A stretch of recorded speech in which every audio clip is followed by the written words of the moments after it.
comme vous avez pu le voir, le championnat local est en train de se finir cette semaine. Il va y avoir ensuite les playoffs, on va dire.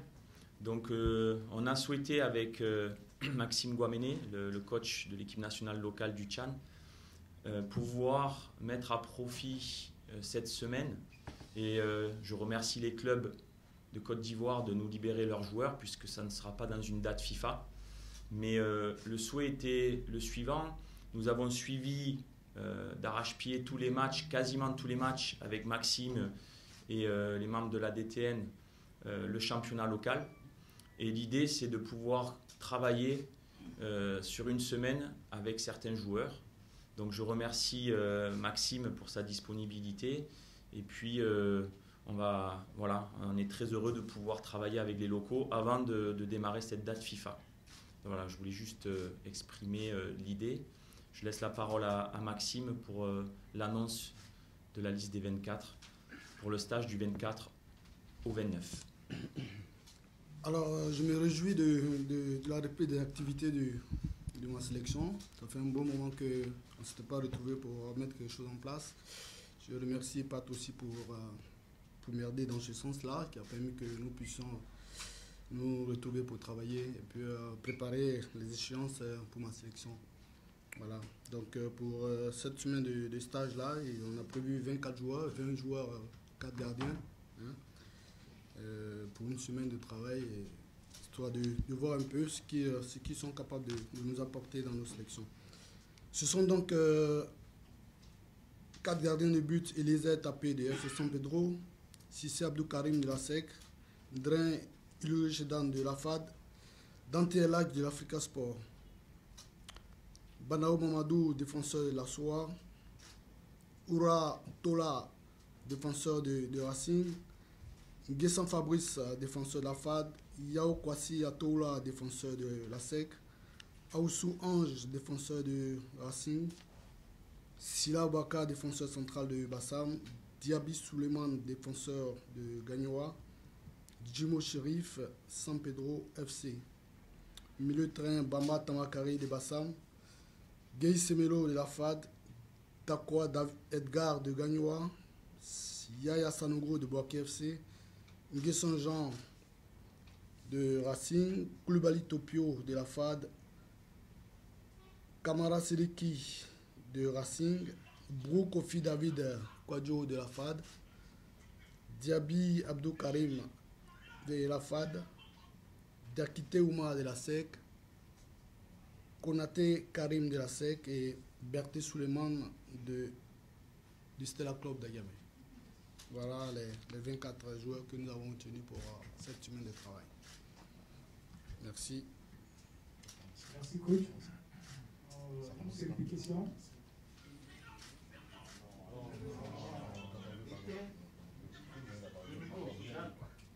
S'il vous plaît, le coach a quelque chose à dire. Oui, juste que le stage débute du lundi 24 pour finir le samedi 30.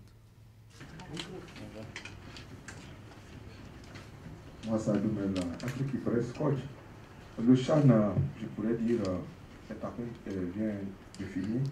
Vous établissez une liste pour les entraînements, d'autant plus que cela inquiète parce que généralement le CHAN, c'est toutes les 2 années. Aujourd'hui, quel objectif vous visez en faisant une liste, d'autant plus que on ne fait jamais avec le déplacement des joueurs, le transfert des joueurs de l'équipe.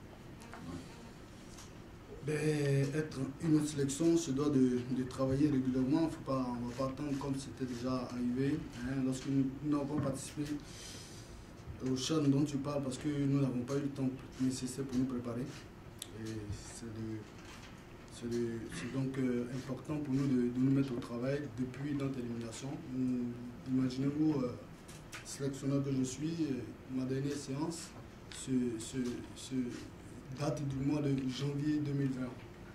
Alors, nous avons besoin de travailler, c'est ça qui est l'objectif. Nous avons besoin de continuer à voir les garçons. On ne va pas attendre que tout soit programmé pour nous mettre au travail et puis être surpris par le départ des uns et des autres, sachant que, comme vous le savez, les garçons sont vite partis ici et là et on ne va pas attendre d'être surpris par le départ des uns et des autres, d'où l'importance de nous mettre au travail depuis déjà.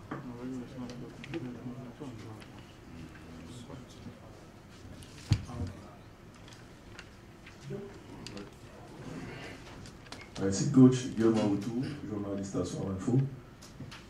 Déjà, est-ce qu'on peut avoir les critères d'opportunité en faveur de ces joueurs? Parce que personnellement, je m'étonne, enfin, si j'ai bien compris, je m'étonne de ne pas voir les garçons. C'est vous qui appréciez, hein, mais bon, en tant que journaliste, on a aussi le droit d'épiloguer. Des garçons comme Ricky Ansanyeba de l'Africain Sport d'Abidjan, Claude Toseta Singone de l'UFC Saint-Pedro, de la CEP, pardonnez. Et voilà. Qui pour moi, ce sont des joueurs qui ont quand même créé l'écran. Qu'est-ce qui a milité en faveur du choix de ces joueurs? Comme l'a dit tout à l'heure votre collègue, la compétition, nous sommes assez loin de la compétition. Nous voudrions voir plus large. Hein. Les garçons que vous citez sont des garçons que nous connaissons très bien, que nous avons déjà eu en sélection, que nous avons vu aussi dans les sélections de jeunes, l'équipe 11 par exemple, que nous connaissons très bien. Donc il était pour nous important de voir d'autres garçons. Ça ne s'arrête pas là, c'est pas fermé. Et alors encore, nous espérons bien d'autres convocations, d'autres groupements, et puis au fur et à mesure sortir une équipe capable de défendre valablement les couleurs de la nation au moment venu. Bonjour coach. Georges Cordio du quotidien L'Intelligent d'Abidjan, Intelligent.tv. Alors coach, pourquoi le choix de Sort-Béni contrairement à Benjamin? Tout simplement parce que le centre de Benjamin n'est pas pour l'instant disposé pour recevoir une sélection pour travailler. C'est seul Béni pour l'instant qui donne la possibilité de pouvoir bien travailler. Et puis c'est là que travaillent les éléphants et en accord avec Patrick, on a décidé de nous retrouver là-bas pour travailler. Dernière question, Sanogo. Oui, coach, bonjour. Bonjour. C'est juste le fait de partager un peu vos discours. Quoi. Quel était vos discours? Qu'est-ce que l'année dernière vous n'étiez pas à la canne au Cameroun? C'est une nouvelle aventure qui commence. Faites-nous partager un peu votre méthode, votre discours. Merci. Mon discours, garçon, écoutez,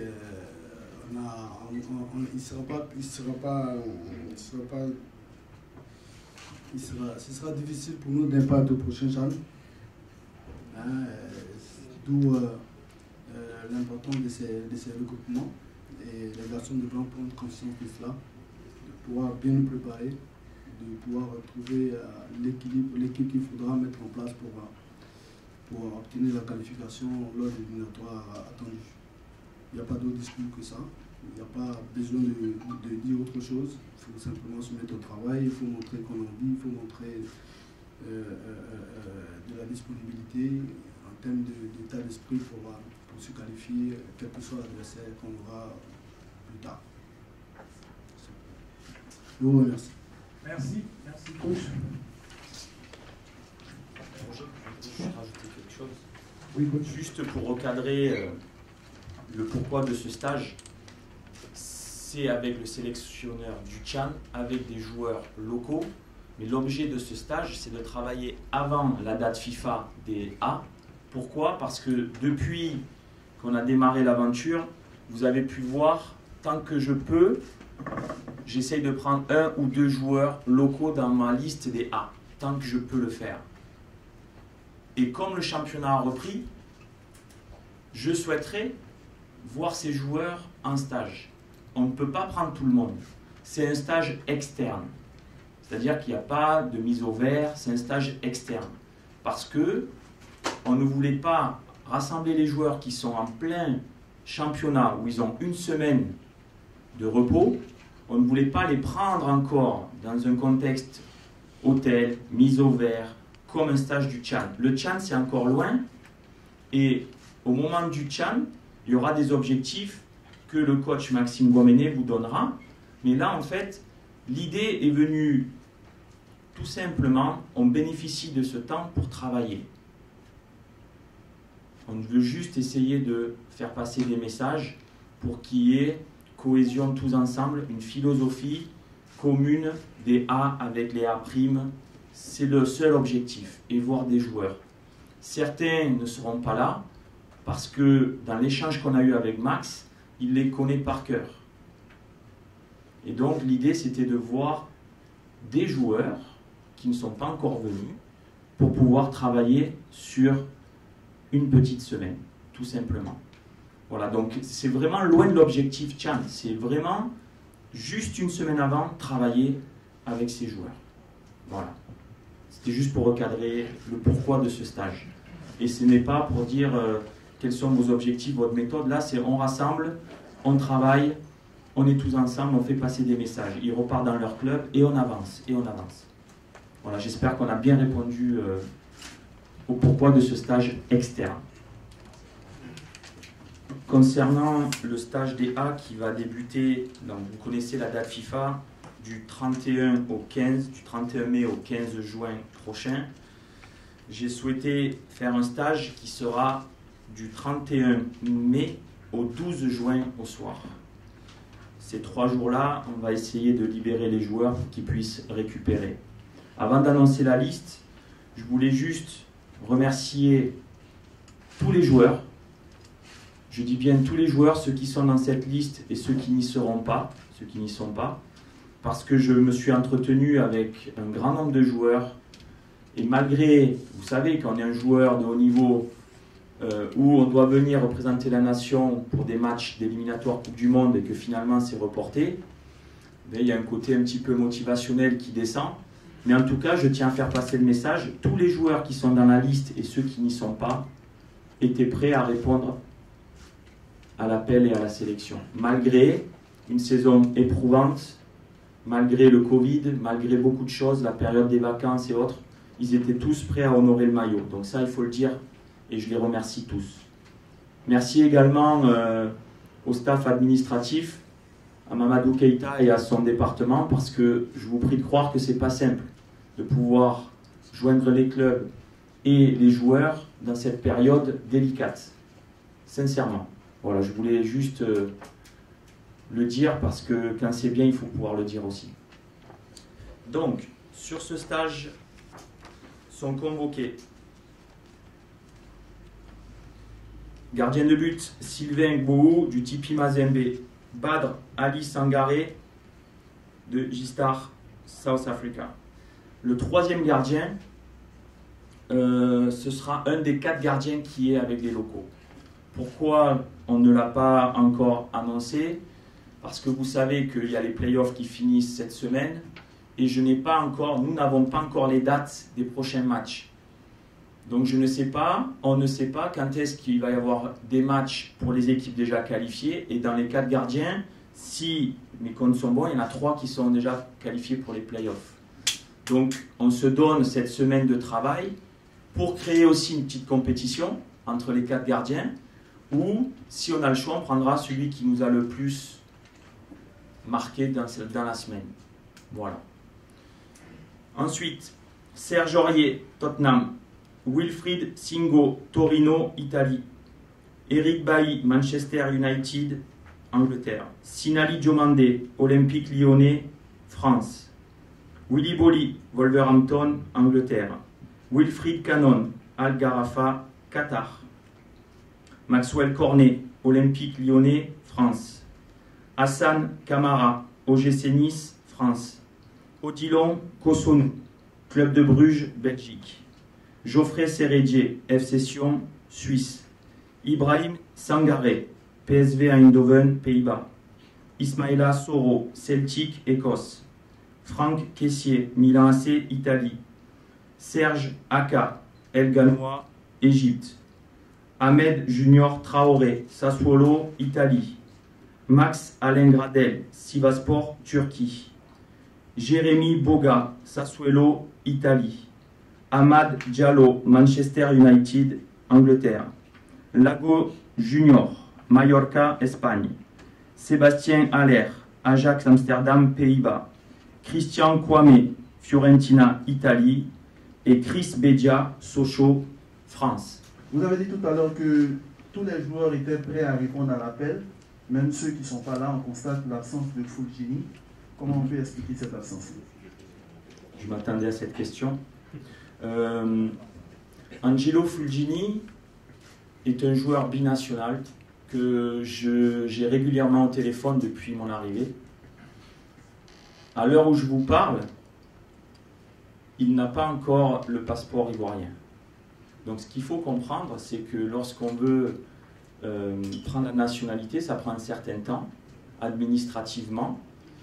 Et en toute honnêteté, le joueur, il pense de plus en plus à la sélection. Il y a un an, lorsque je suis arrivé, j'ai été nommé le 3 mars. Le 5 mars, j'appelais un des clubs les plus ivoiriens de France, qui est Angers. Je me suis entretenu avec l'adjoint et tous les joueurs ivoiriens, ou franco-ivoiriens, dont Angelo Fulgini. À l'époque, il était plus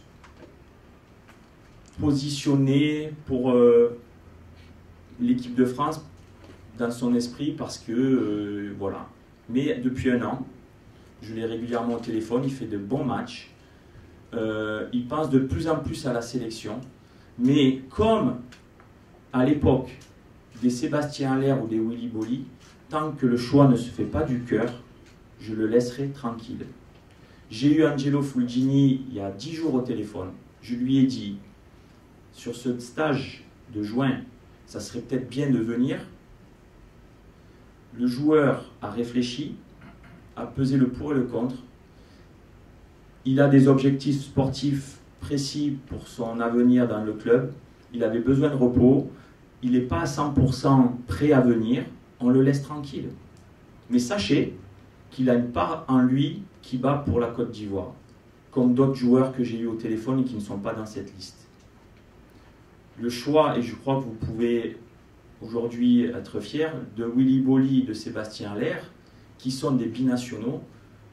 Et je crois que Mamadou Keïta, qui est à côté de moi, ces deux joueurs sont arrivés à Abidjan et j'ai l'impression qu'ils ont toujours été ivoiriens.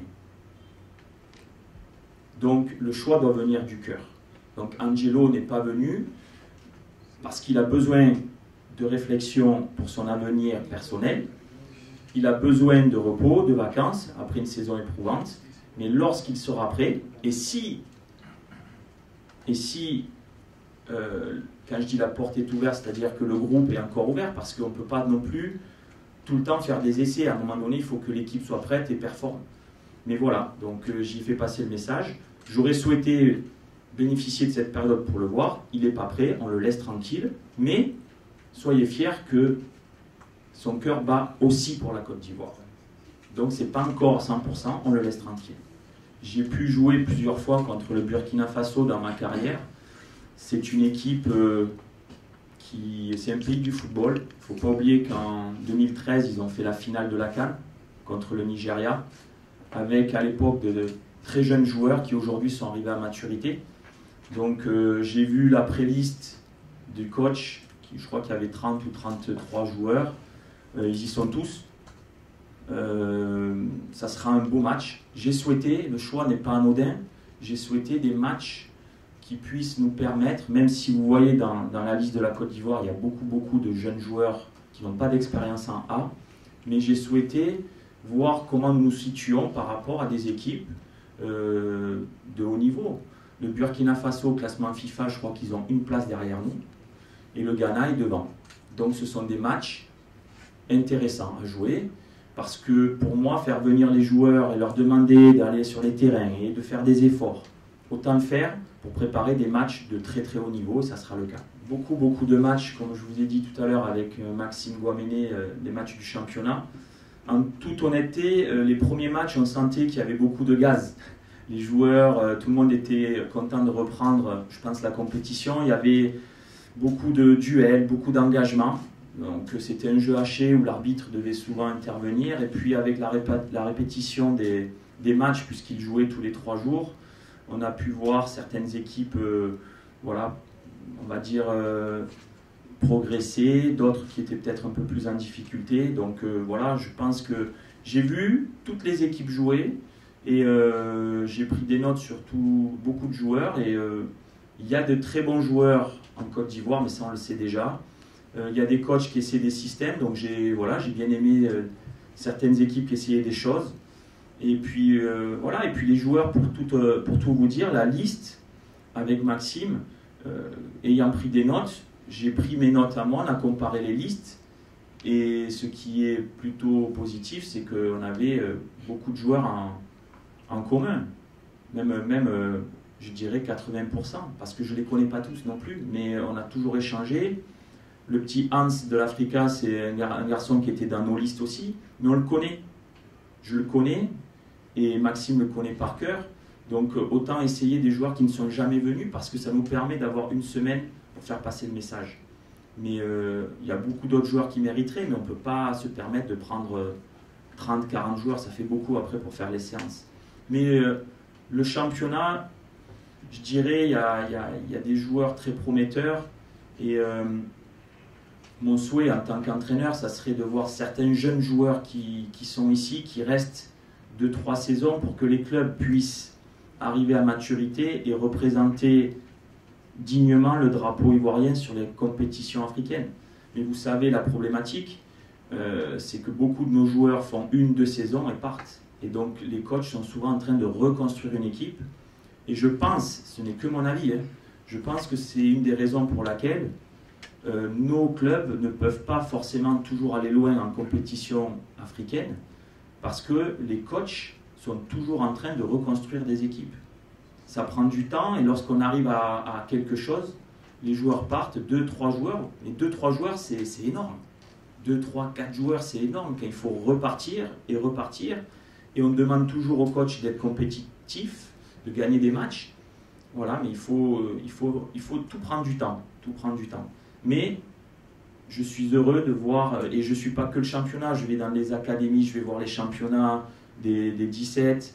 J'aimerais, si le temps me le permet, parce que les emplois du temps sont courts, aller voir même les compétitions Pipo où les joueurs jouent les Maracana, parce qu'il y a de bons joueurs partout, de partout. Mais le temps ne suffit pas pour le moment. Mais on va continuer notre travail. L'emploi du temps est très très chargé. L'idée du stage avec le Tchad, comme je vous ai dit, c'est qu'on a une semaine qui tombe pile poil avant la date FIFA. Et donc, les calendriers ont pu coordonner et on a fait ça. Le stage des U23, si je ne dis pas de bêtises, aura lieu du 5 au 12. Et donc, le coach Aïdara est en train de travailler sur son regroupement, sur ses listes. Comme vous avez pu le voir, dans la liste des A, il y a des joueurs qui sont U23. Mais ce qu'il y a de bien, c'est que je vais pouvoir enfin voir ces joueurs que je préconvoque depuis 1 an. Ce n'est pas nouveau. Si vous regardez, les préconvocations ne sont pas toujours diffusées sur les réseaux sociaux, mais chaque fois, il y a 50 noms qui sortent. Et tous les joueurs qui sont ici ont déjà été appelés depuis que je suis arrivé, ce n'est pas nouveau. Donc ce qu'il y a de bien, c'est que ces joueurs qui finissent les championnats vont pouvoir venir sur le stage date FIFA des A pour jouer des matchs internationaux face à d'autres équipes A. Ils vont partir en repos. Ceux qui ne sont pas avec moi vont pouvoir être avec coach Aïdara qui sera en stage sur la Côte d'Ivoire. Il fait son programme. Après, je pense que les joueurs vont partir en repos et coach Aïdara va prendre les joueurs pour démarrer son stage et aller jusqu'au JO. Mais un rôle de sélectionneur des A, je me donne le droit d'aller voir toutes les catégories. Le coach Dao avec les 17 ans, j'étais lundi avec coach Clémentine Touré à Bingerville avec les féminines, je suis avec Maxime, je vais superviser toutes les équipes pour représenter la Côte d'Ivoire. Après, chaque coach a sa philosophie de travail. Si on a besoin de mon avis, alors je le donnerai. Mais un coach est un coach, il a ses idées, il a ses envies, on ne peut pas arriver et dire non, tu fais ça, ça n'existe pas. Ou sinon, autant prendre l'équipe. L'idée, c'est chaque coach fait son boulot, mais on est là tous ensemble. Donc, si coach Aïdara a besoin de mon avis, de moi, mon téléphone est ouvert, c'est avec grand plaisir. En tant que sélectionneur des A, pour le bien du groupe. Si il juge bon de travailler avec son staff, il n'y a pas de problème. Mais quand il était avec les U20, je suis allé voir ses matchs de préparation. J'ai vu 5-6 matchs des U20 avant le tournoi UFOA à Champrou, à Bingerville. Je suis allé voir les U17 avec coach Dao à Ivoire Academy. Donc, on essaie de travailler. Et un joueur qui est bon en U17, U19, U20, U23, pourquoi pas le faire jouer? Vous voyez dans ma liste, il y a des joueurs de toutes les catégories. Sinali Diomandé n'est même pas U23, il a 19-20 ans. Donc, si on est bon, on joue. Voilà, et c'est pour préparer l'avenir. Donc, vous vous rendez compte, on va faire les JO, la Côte d'Ivoire va faire les JO, c'est magique. Et puis dans la poule dans laquelle la Côte d'Ivoire est, c'est une poule très difficile, mais pour des gamins et pour un staff, c'est magique de jouer le Brésil, l'Allemagne et l'Arabie Saoudite. Et aujourd'hui, je le dis aujourd'hui, ils vont bosser et je suis optimiste, on peut passer ce premier tour. Ça va être dur, mais on peut le passer. Et on va soutenir cette équipe olympique. Parce que ce sont les JO, les Jeux olympiques. Après la Coupe du Monde, c'est peut-être la compétition sportive la plus belle au monde. Donc bravo, moi je dis bravo, il faut encourager ça. Laissez-les travailler et on encourage tout ça. On est ensemble. Les joueurs ont l'habitude aujourd'hui d'être en regroupement, vous le savez, à l'hôtel Radisson, au calme. Pourquoi Solbeni? Parce qu'aujourd'hui, c'est l'endroit où, personnellement, je pense qu'on peut travailler techniquement et au calme le mieux sur Abidjan. Les 2 matchs qui vont se passer, le 5, on va jouer à Ibimpe. Je souhaitais éventuellement jouer à Yamoussoukro parce que le stade est quasiment fini. On devait se déplacer cette semaine avec Mamadou Keïta, visiter les installations. Nous avons parlé aux personnes sur place. Le comité de normalisation s'est renseigné auprès du ministère des Sports et de l'ONS. Le stade ne sera pas prêt. La pelouse est bien, mais le stade n'est pas prêt. Donc, je souhaitais délocaliser, j'en avais parlé aux joueurs, parce que Yamoussoukro, ça aurait été super de pouvoir jouer les éléphants là-bas. C'est pas possible, donc on va jouer à Ibimpe ce premier match, le 5. Par contre, nous allons jouer à Cape Coast, au Ghana, le 12. Voilà. Ensuite, pourquoi ne pas aller s'entraîner à Ibimpe? Parce que je pense que s'entraîner tous les jours dessus, avant de faire un match, nous allons abîmer la pelouse. C'est un stade national et il n'y a aucune équipe au monde qui s'entraîne toute une semaine sur un stade national. Ils sont toujours sur des annexes ou des centres sportifs pour préserver la pelouse du stade. Donc, et c'est loin, il n'y a pas d'installation encore hôtellerie où on puisse rester. Et si nous partons du Radisson pour aller à Ibimpe tous les jours, ça fait à peu près 3 heures de déplacement par jour, ça fait beaucoup. Sur des joueurs qui ont eu une saison fatigante, ça fait beaucoup de fatigue supplémentaire. Et j'aime Solbeni, j'ai pas d'attache particulière, je respecte les dirigeants, mais ce sont des amis, mais j'y vais pas parce que ce sont des amis, j'y vais parce que c'est un endroit serein pour moi. J'ai d'excellents souvenirs, à chaque fois que nous sommes allés là-bas, ben, ça m'a réussi, donc il y a un petit aspect affect là-bas, mais voilà, les pelouses sont en bon état, on peut bien travailler, c'est pas très loin du Radisson, donc pour moi c'est ce qu'il y a de mieux aujourd'hui.